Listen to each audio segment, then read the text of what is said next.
L'Éternel est bon pour qui espère en lui, pour celui qui le cherche.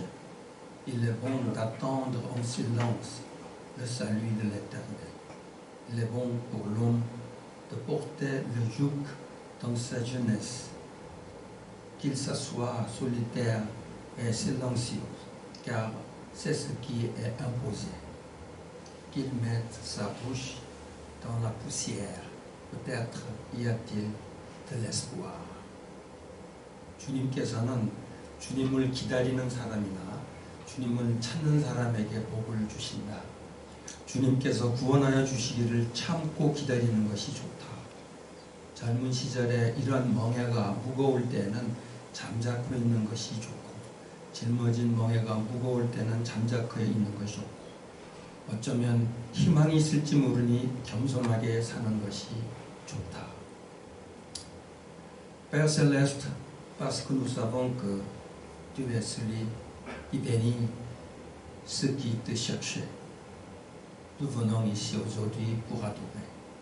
Par l'adoration d'aujourd'hui, je veux que ceux qui ont de lourds fardeaux dans leur cœur le déposent. Je veux que nous découvrirons une nouvelle espérance à travers les paroles du Seigneur. Que Dieu soit glorifié à travers ce service d'adoration. Au nom de Jésus. Amen. 하나님 아버지, 주님을 찾는 자에게 복을 주시는 분이심을 알기에 오늘도 이렇게 우리를 나와서 예배드립니다. 오늘 예배를 통해 마음에 무거운 짐이 있는 사람들이 짐을 다 내려놓게 되기를 원합니다. 그리고 주님이 주시는 말씀을 통해서 새로운 소망을 발견하게 해주시기 원합니다. 이 예배를 통해서 하나님께서 영광 받으시기를 원합니다. 예수님의 이름으로 기도합나이다. 아멘. 같이 신앙 고백 하겠습니다. Je crois en Dieu, le Père Tout-Puissant, Créateur du ciel et de la terre. Je crois en Jésus-Christ, son Fils unique, notre Seigneur, qui a été conçu du Saint-Esprit, qui est né de la Vierge Marie. Il a souffert sous Ponce Pilate. Il a été crucifié. Il est mort et a été enseveli. Il est descendu aux enfers. Le troisième jour, il est ressuscité des morts. Il est monté au ciel. Il siège à la droite de Dieu, le Père Tout-Puissant. Il viendra là pour juger les vivants et les morts. Je crois en l'Esprit Saint. Je crois en la Sainte Église universelle, la communion des saints, la rémission des péchés, la résurrection des corps et la vie éternelle. Amen. Dites-moi l'histoire.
Père céleste, notre Seigneur, roi des rois, créateur de toutes choses, tu es digne de recevoir la louange, la gloire et l'honneur.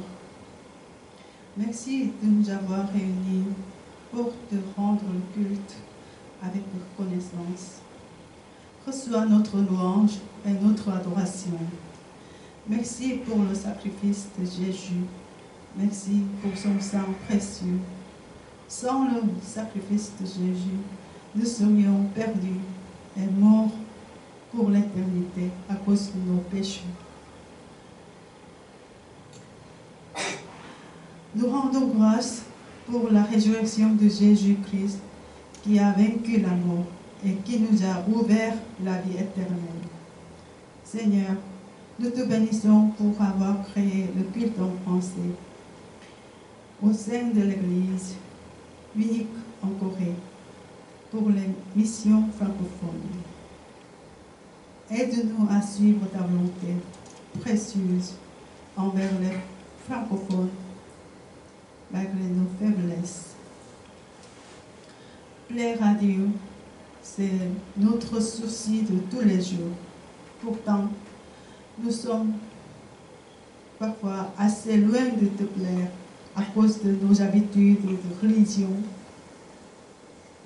Seigneur, donne-nous l'esprit de repentance et l'esprit de supplication. Aide chacun de nous à entrer dans la communion profonde avec le Seigneur, de sorte que nous soyons retrouvés dans le projet de Dieu sur la mission des francophones, soit à l'étranger, soit en Corée. Nous te rendons grâce pour nous avoir envoyé Monsieur le pasteur Hwang Jun-sung, qui va prêcher aujourd'hui ta parole. Bénis-le, remplis-le de l'onction de Saint-Esprit. Surtout, fortifie Monsieur le pasteur Hwang Jun-sung en esprit et en corps, afin de bien exercer ses ministères, les ministères que tu lui confies, et afin de porter beaucoup de fruits. Bénis sa prédication pour qu'elle nous touche par le cœur et qu'elle nous renouvelle tous. Au nom de Jésus-Christ.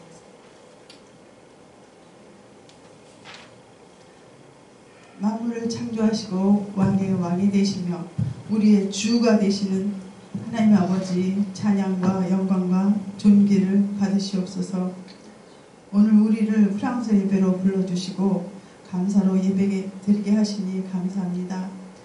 우리의 찬양과 경배를 받아주시옵소서. 예수님의 십자가의 희생과 보혈로 말미암아 감사를 드립니다. 예수님의 희생과 용서가 아니었으면 우리는 길을 잃고 죄로 말미암아 영원히 죽을 수밖에 없었음을 고백합니다. 죽음을 이기신 예수님의 부활로 말미암아 우리에게 영생의 길을 열어주심을 감사를 드립니다. 하나님 아버지, 프랑스 예배를 온누리 교회에 한국에서 유일하게 불업권 선교를 위해 열어주심을 감사를 드립니다.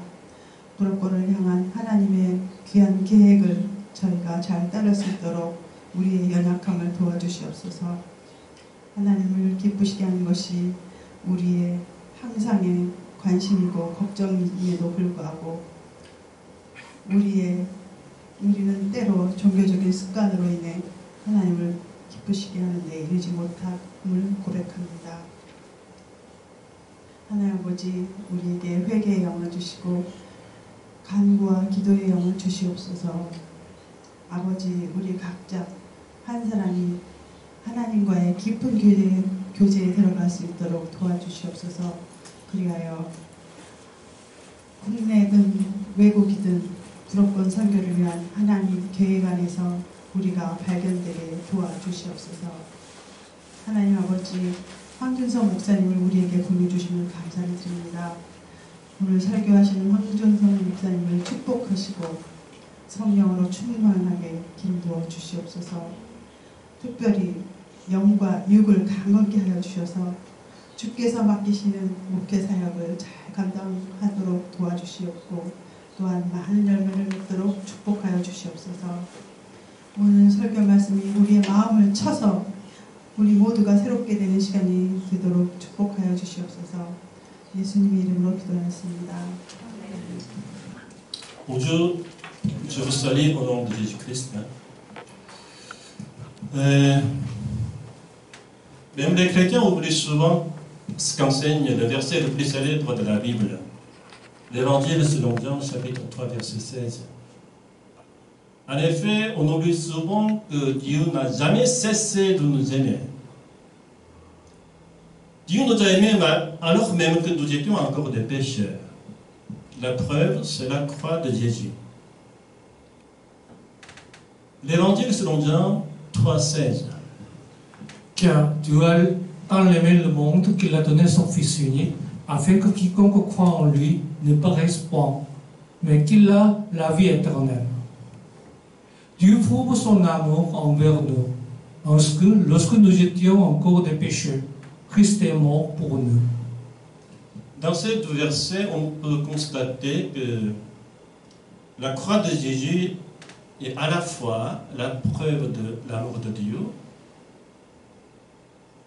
et la révélation de sa volonté de nous accorder la vie éternelle à un moment donné.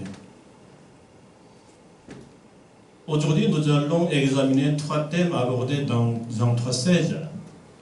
L'amour divin,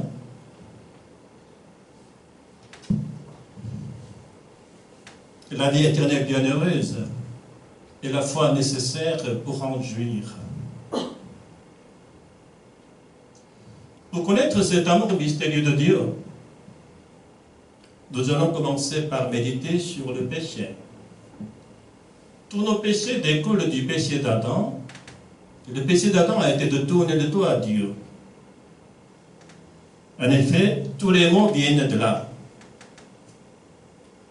Frères et sœurs bien-aimés en Jésus-Christ, vous croyez que Dieu le Père est également tourné le dos comme l'a fait Adam? J'ai essayé d'imaginer ma réaction à la place de Dieu. En tant que parents, nous pardonnons les fautes de nos enfants quand ils commettent des fautes. Car on sait bien qu'ils ont commis des fautes à cause de leur faiblesse et d'ignorance. Mais si nos enfants, devenus adultes, nous tournent le dos en toute connaissance de cause et décident de nous humilier définitivement, quelles seront nos réactions? Je prie que ça ne nous arrivera jamais. Alors, réfléchissons ensemble. Quel est le caractère du péché d'Adam? Explorons ensemble la question du caractère du péché d'Adam. Adam a commis le premier péché en désobéissant à Dieu dans le jardin d'Éden.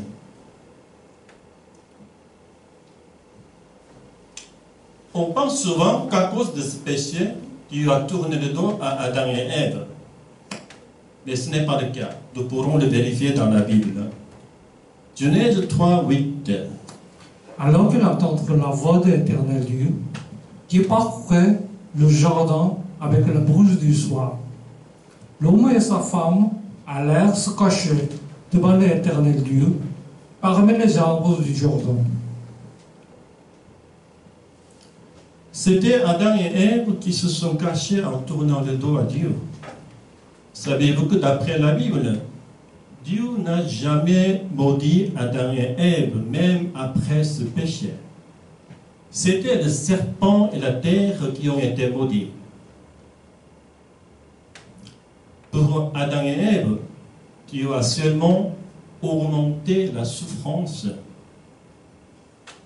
Et Dieu a différé son projet d'accorder la vie éternelle à l'homme. Genèse 3, 14. L'Éternel Dieu dit au serpent, puisque tu as fait cela, tu seras maudit. Il dit à la femme, je vous montrerai la souffrance de tes grossesses. Il y a l'homme, le sol sera maudit à cause de toi. C'est à force de peine que tu en tireras ta nourriture tous les jours de ta vie. Selon les versets suivants, l'homme n'est pas éternel en soi, car il est fait de poussière. Mais tout porte à croire, si on lit la Bible, que Dieu aurait prévu de nous accorder la vie éternelle à un moment donné. Lisons Genèse 3, 19. Car tu es poussière, et tu retourneras dans ta poussière. Éternel Dieu dit, voici, l'homme est devenu comme l'un de nous, pour la connaissance du bien et du mal. Empêchons-le maintenant d'avancer sa main, de prendre de l'arbre de vie, d'en manger et de vivre éternellement. Chers frères et sœurs bien-aimés, nous avons été créés à l'image de Dieu et destinés à partager l'éternité avec lui. Cependant, nous avons tristement succombé au péché. Lorsque nous examinons la Bible, nous découvrons que la malédiction du péché d'Adam est tombée sur le serpent et la terre. Le serpent, par sa manipulation, son mensonge et sa séduction, a conduit Ève à désobéir à la parole divine. Ainsi, la malédiction tombée sur le serpent est compréhensible. Mais que dire de la terre? Pourquoi la terre a-t-elle dû subir les conséquences du péché d'Adam alors qu'elle était innocente? La réponse réside dans le fait que Dieu a établi l'homme en tant que responsable et roi de la terre. Les décisions du souverain affectent toute la création. Cependant, on ne sait pour quelle raison Dieu a choisi d'épargner l'homme de la malédiction, à l'exception de l'augmentation de la douleur. Lisons la Bible, Genèse 1, 26. Puisque Dieu dit, faisons l'homme à notre image, selon notre semblance, et qu'il domine sur toute la terre. Chers frères et sœurs, l'homme est l'unique créature à entretenir une relation spéciale avec notre Créateur. Nous sommes les seuls à pouvoir communier avec lui. Nous sommes les destinataires de son amour infini. Gardons cela à l'esprit lorsque nous traversons des épreuves. Sur notre chemin spirituel, rappelons-nous constamment cette vérité. Nous sommes précieux aux yeux de Dieu. Il est avec nous à chaque instant. Amen. À travers cette histoire, on peut constater que Dieu chérit l'humanité en tant que ses enfants. Cependant, Dieu n'avait pas d'autre choix que d'annuler son projet de nous donner la vie éternelle.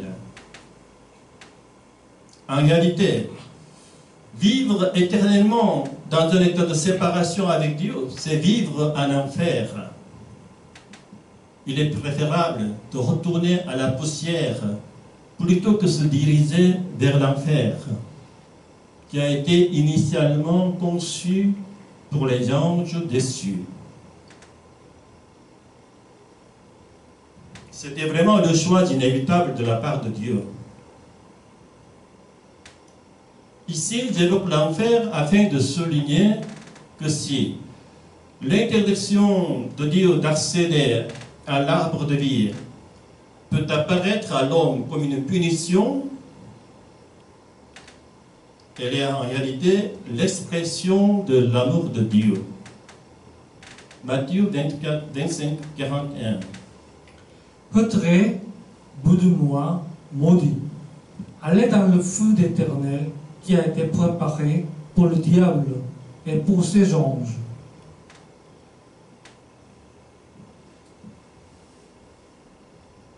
Dieu a interdit la vie éternelle à l'homme car il nous a aimés malgré nos péchés.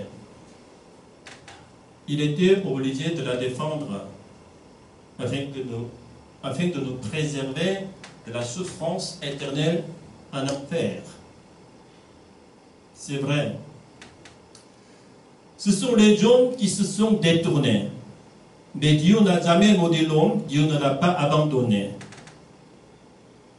Il a empêché Adam d'aller en enfer en lui refusant l'accès à l'arbre de vie, à la vie éternelle. Ainsi, tout ce qui arrive aux enfants de Dieu est une expression de la grâce de Dieu. Tout est grâce, sola gratia.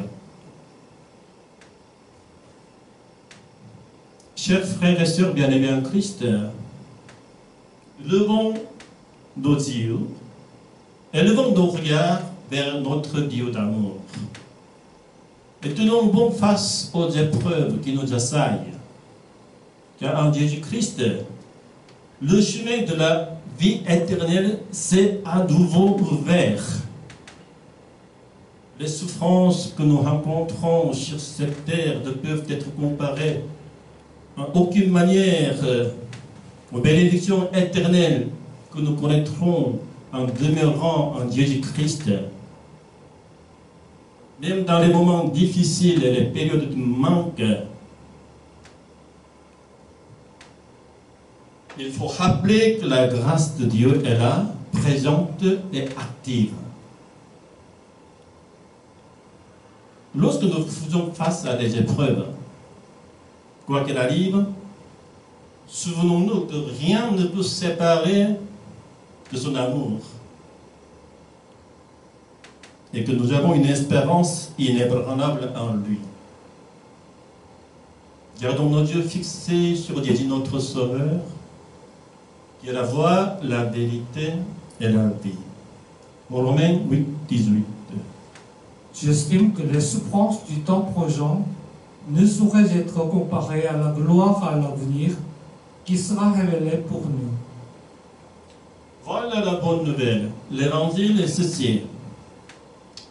Avec Jésus, la porte pour la vie éternelle est ouverte. La foi en Jésus nous mènera vers la béatitude de la vie éternelle. Par contre, la mauvaise nouvelle, la voici, la porte en direction de l'enfer est également ouverte.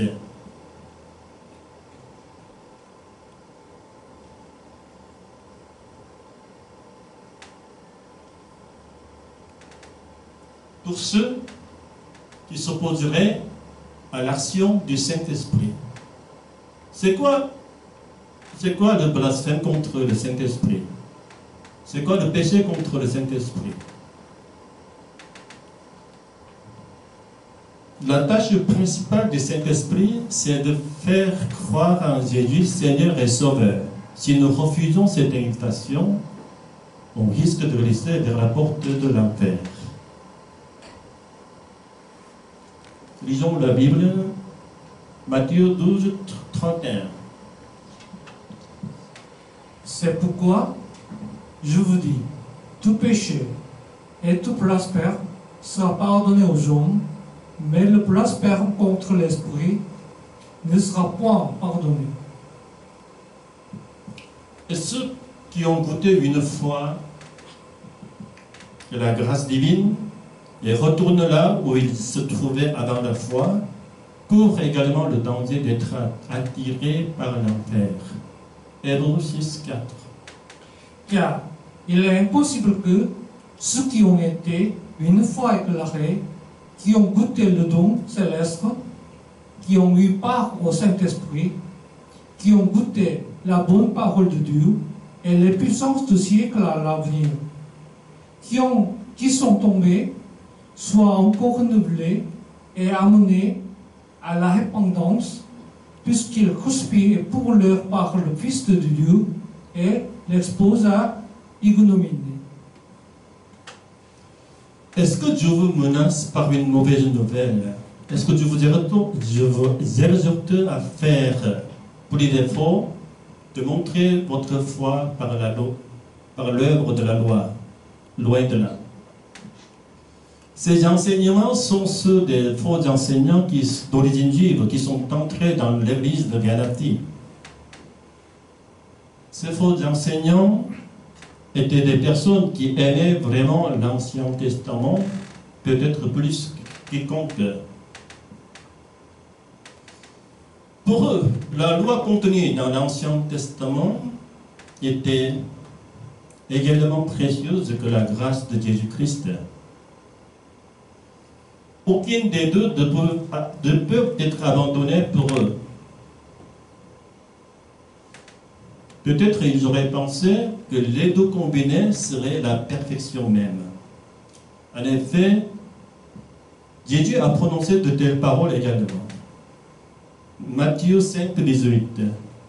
Car, je vous le dis en vérité, tant que le ciel et la terre ne passeront point, il ne disparaîtra pas de la loi un seul iota ou un seul trait de l'être, jusqu'à ce que tout soit arrivé. Cependant, Jésus a dépassé l'interprétation de la loi par les scribes, comme vous le savez bien, en affirmant que le simple fait d'avoir le péché dans son cœur, avant même de passer à l'action, constituait déjà un péché qui méritait d'être condamné en enfer. Jésus a également rejeté la loi du talion, le principe de la réciprocité dans la loi, telle qu'elle est écrite dans l'Exode et le Lévitique, en enseignant plutôt l'amour envers ses ennemis, niant ainsi certaines dispositions de la loi. La nouvelle interprétation de Jésus de la loi nous montre l'esprit fondamental de la loi qui est d'aimer même nos ennemis. Les faux enseignants qui sont entrés dans l'église de Galatie ont insisté sur la circoncision et l'observance de la loi. Et ils auraient dit que comme le Christ et la loi étaient venus tous deux de Dieu, il faudrait les respecter de la même manière. Donc, apôtre Paul, pour réfuter ces faux enseignants, il commence à expliquer l'alliance d'Abraham qui précède l'alliance de Moïse. L'alliance d'Abraham, qui était souvent considérée comme une pure grâce, mais elle repose en réalité sur l'obéissance humaine.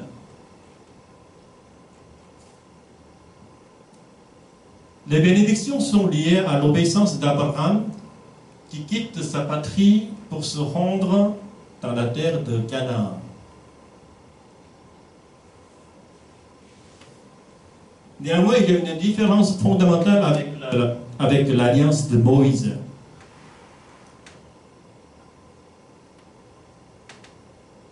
Il n'y a eu aucune mention de malédiction en cas de désobéissance. Seules les bénédictions liées à l'obéissance sont mises en avant. Par exemple, lorsque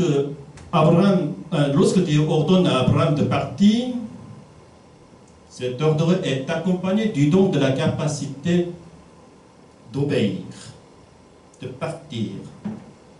C'est un commandement divin qui sera rempli grâce à la puissance de Dieu qui accompagne Abraham. Je prie que pour que nous tous puissions trouver la même grâce en trouvant l'aide précieuse de l'esprit spirituel dans tout ce que nous faisons. Alors, l'alliance de Moïse, elle est aussi fondée d'abord sur la grâce, parce que c'est Dieu qui a le premier fait sortir le peuple israélien de l'Égypte. Mais après, dans le désert de Sinaï, il a donné la loi. C'est à ce moment-là qu'une alliance bilatérale commence. Car cette fois-ci, c'est bilatéral.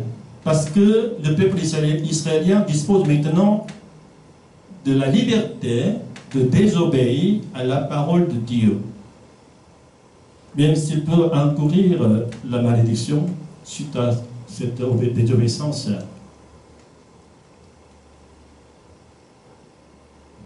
En revanche, l'alliance d'Abraham est unilatérale.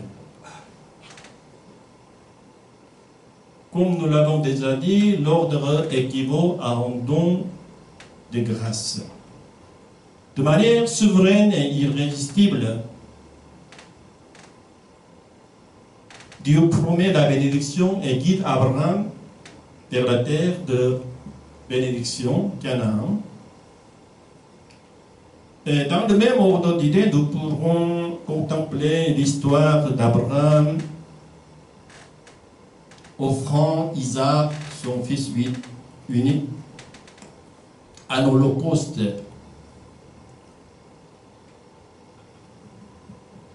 Si la liberté de choisir existe entre obéir et désobéir, il est difficile d'imaginer un père qui offrirait son fils comme sacrifice. Mais la parole de Dieu adressée à Abraham est une parole de grâce impérative.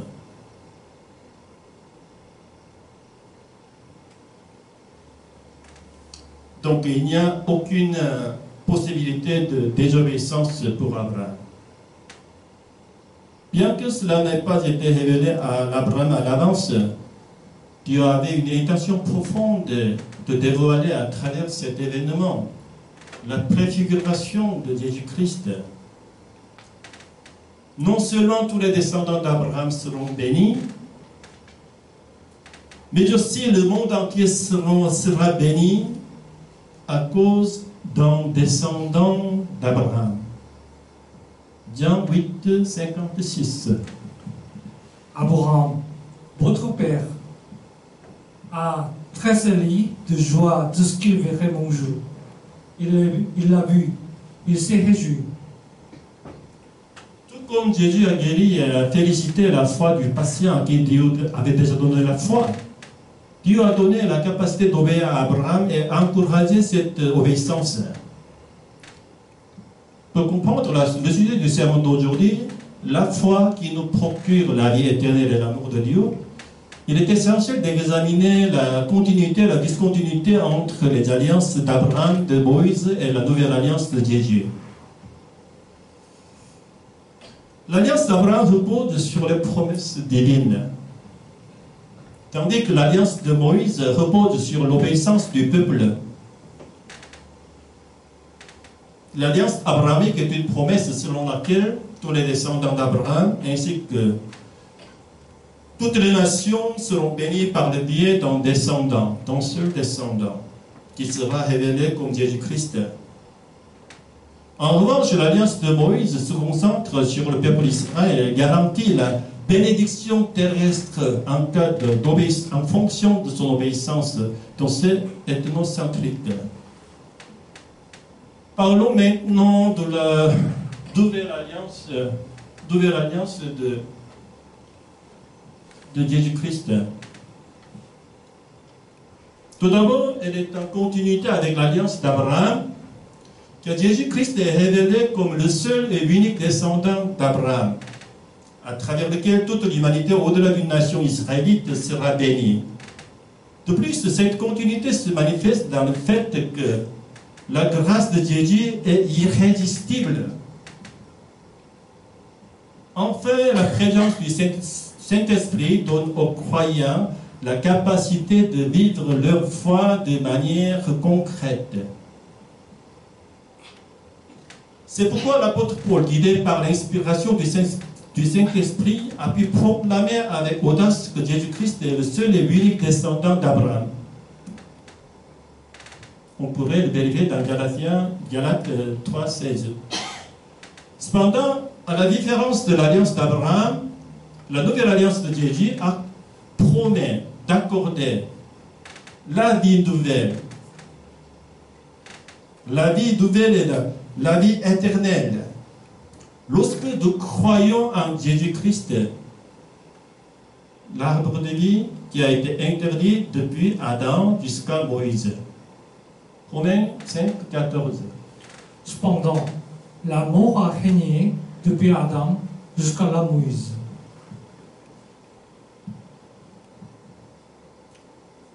Chers frères et sœurs bien-aimés en Christ, libérez-vous du sentiment d'obligation envers tout service extérieur.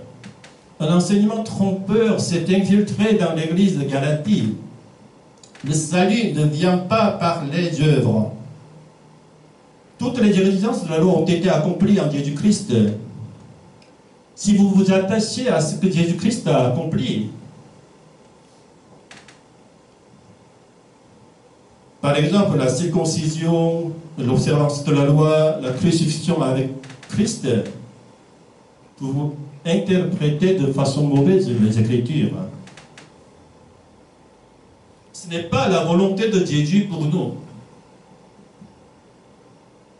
En prenant d'autres places, Jésus a été cloué sur la croix à Jérusalem, là où, 2000 ans auparavant, Isaac, lié sur le bois de l'autel, regardait son père sur le mont Moria.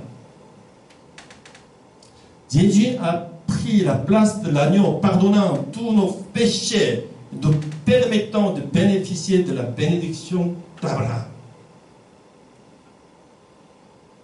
Jésus nous bénit afin que nous devenions une source de grâce et que nous partagions cette grâce dans le monde entier. Se conformer à l'image de Jésus, c'est devenir descendant d'Abraham. Chez lui, l'ordre est pratiquement accompli par la puissance d'obéissance offerte par Dieu.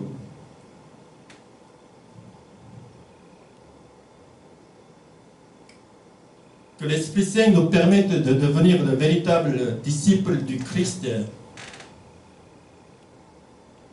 aimant Dieu et notre prochain, donc par crainte de perdre notre salut, mais avec l'assurance donnée par l'Esprit Saint.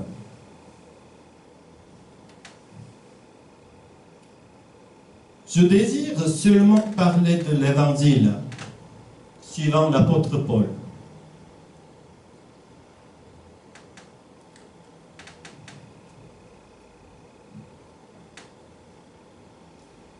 Je vous encourage à croire en l'amour de Dieu, qui a offert son Fils unique.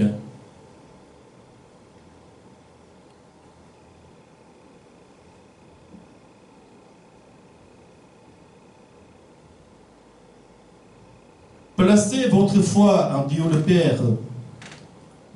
Il nous a donné la vie éternelle pour que nous ne périssions pas, ne retournons pas à la poussière, ne soyons pas condamnés à l'enfer. C'est la foi seule qui nous conduit vers la vie éternelle. Sola fide. Retournons à Dieu qui n'a jamais cessé de nous aimer dès le commencement.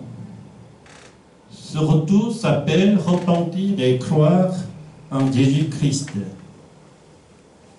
Alors que je méditais sur les Écritures pour transmettre la parole de Dieu, une question me venait dans l'esprit. Et je ne peux m'empêcher de confesser avec David. Qu'est-ce que l'homme pour que tu te soucies de lui, ô Dieu?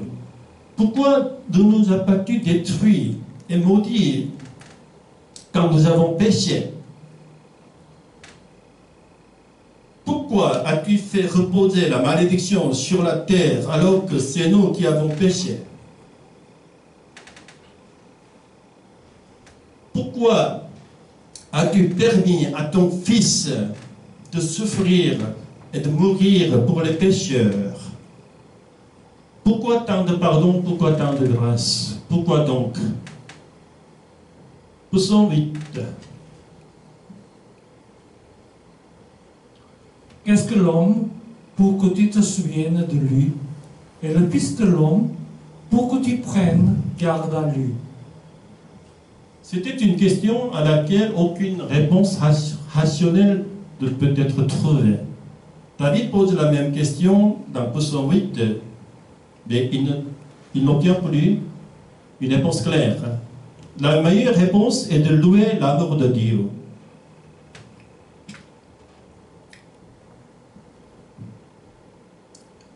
Psaume 9. Éternel, notre Seigneur, que ton nom est magnifique sur toute la terre. Pour conclure, revenons à l'histoire d'Adam. Si Adam et Ève étaient restés dans l'adoration de Dieu pour les bienfaits qu'ils ont reçus, s'ils avaient désiré sa présence, s'ils avaient chanté la gloire du Père révélée dans le monde, ils n'auraient pas écouté le conseil du vieux serpent.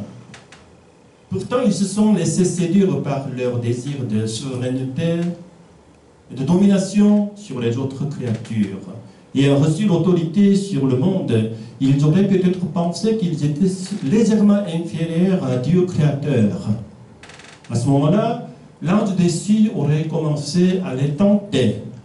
Peut-être il aurait dit comme ça: je vais te donner un Dieu pour être égal à Dieu, pour ne plus dépendre de lui. Vous pouvez faire tout ce que vous voulez. Dieu t'a menti. Si tu prends de l'arbre de vie, de l'arbre de la connaissance du bien et du mal, tu ne mourras pas, mais tu deviendras un juge comme Dieu. Le péché originel n'est donc pas une faute d'ignorance des enfants. C'était un péché en toute connaissance de cause. C'était un désir néfaste de se débarrasser de Dieu pour être à sa place. C'est un même péché pour lequel Satan est condamné pour toujours pour l'enfer. C'était un péché innommable et impensable. Lors de ma première rencontre personnelle avec Jésus, j'ai reçu ces paroles: il n'y a aucun péché impardonnable si tu reviens vers moi. Le seul péché impardonnable, c'est de ne pas croire en cette promesse. Dieu n'a pas tourné le dos à l'homme qui a commis le même péché que Satan. L'amour de Dieu envers nous est un amour insensé, mystérieux, incompréhensible. Si on a entrevu cet amour mystérieux de Dieu, revenons à Dieu et recevons la bénédiction et la rémission du péché. Encore une fois. Car tu as tant aimé le monde qu'il a donné son Fils unique, afin que quiconque croit en lui ne périsse point, mais qu'il a la vie éternelle. Il n'y a pas de place pour le conditionnel dans l'histoire, car ce qui est passé il est irrévocable. Mais si Adam et Ève s'étaient repentis, ils auraient été pardonnés. Mais qu'ont-ils fait? Ils se sont détournés et se sont cachés dans la forêt. Chers frères et sœurs bien-aimés en Christ, revenons à Dieu grâce au sang précieux de l'agneau immolé. Répondons à l'amour mystérieux de Dieu qui nous a donné son Fils unique. Lorsque l'enfant se cogne contre la table, les parents font semblant de reprocher à la table d'être là pour que l'enfant puisse trouver du réconfort.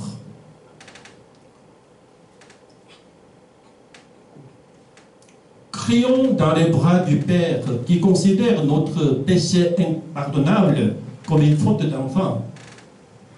Nous serons tous guéris, nous serons tous pardonnés.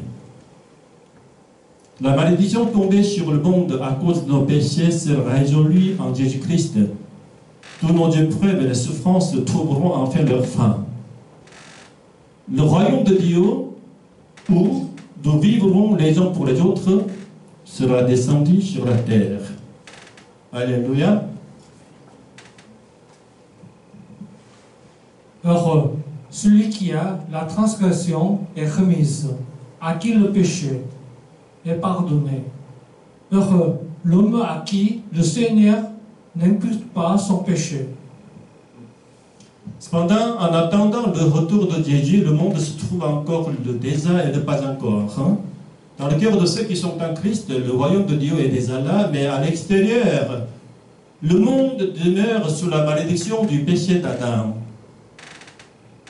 Nous sommes appelés à vivre dans ces deux réalités simultanément.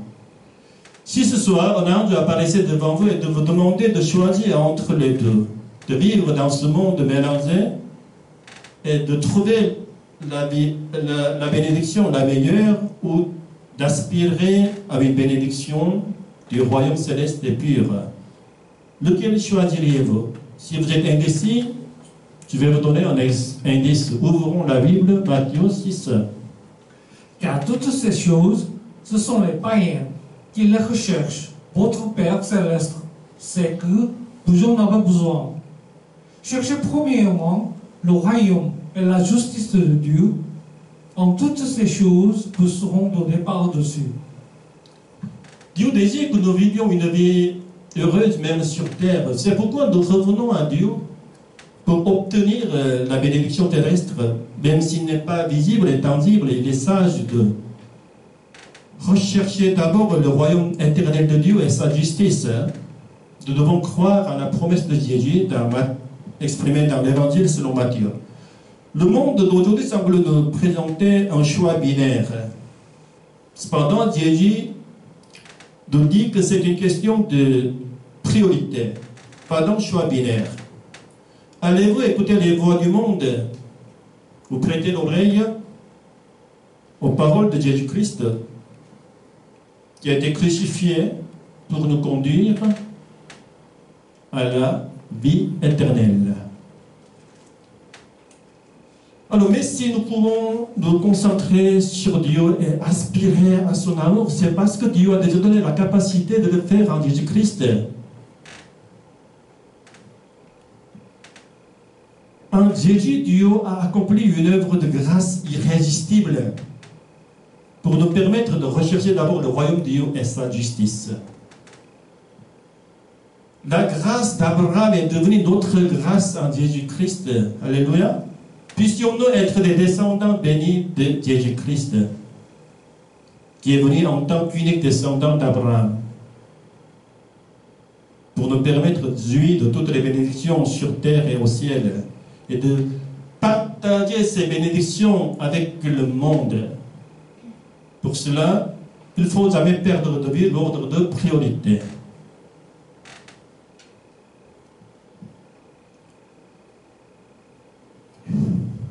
Seigneur, nous te remercions avec une gratitude indescriptible pour ta grâce qui nous a guidés à chercher d'abord le royaume de Dieu et sa justice. Aide-nous à ne jamais oublier que toutes les grâces proviennent de nous-mêmes, mais uniquement de toi qui réside en Christ en nous. Éloigne-nous de toute illusion selon laquelle nous pourrions mériter les bénédictions terrestres et célestes grâce à nos propres efforts. Dirige-nous à fixer notre regard sur toi seul.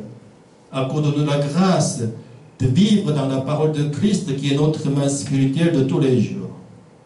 Nous élevons ton nom, ô Dieu, et prions au nom de Jésus. Amen.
주기도만 하시고 오늘 예배를 마치겠습니다. Notre Père qui es aux cieux, que ton nom soit sanctifié, que ton règne vienne, que ta volonté soit faite sur la terre comme au ciel. Donne-nous aujourd'hui notre pain quotidien. Pardonne-nous nos offenses, comme nous pardonnons aussi à ceux qui nous ont offensés. Ne nous laisse pas entrer en tentation, mais délivre-nous du mal. Car c'est à toi qu'appartiennent le règne, la puissance et la gloire pour les siècles des siècles. Amen.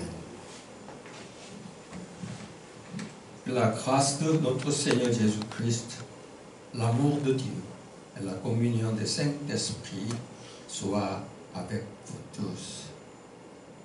지금은 우리 주님 예수 그리스도의 은혜와 하나님의 놀라우신 사랑과 성령의 교통하심이 이제 하나님이 보내신 예수를 믿어 영생을 누리며 살기 소원하는 성도들에게 지금부터 영원토록 함께 있기를 축원합니다.